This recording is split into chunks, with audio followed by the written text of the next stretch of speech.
In 1959, 10 experienced hikers set out on a winter expedition into the Ural Mountains.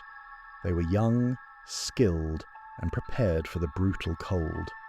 But only 9 would continue the journey. One of them was forced to turn back due to health complications, a decision that would ultimately save his life. The rest pressed forward, unaware that what awaited them would become one of the most chilling mysteries of the 20th century. The scene rescuers uncovered was haunting.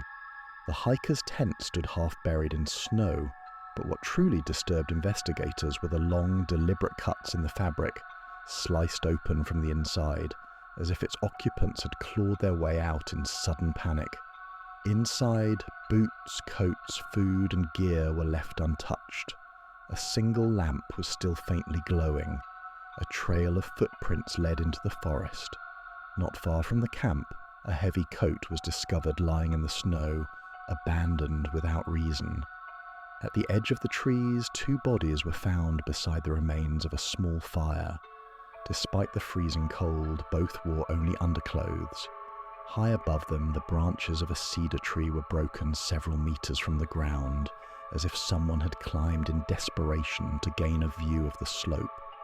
A short distance away, 3 more bodies were discovered, scattered along the path back toward the tent. It looked as though they had fallen one by one in the snow.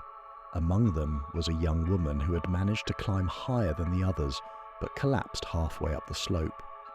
Weeks later, the final 4 were found in a shallow ravine beneath meters of snow.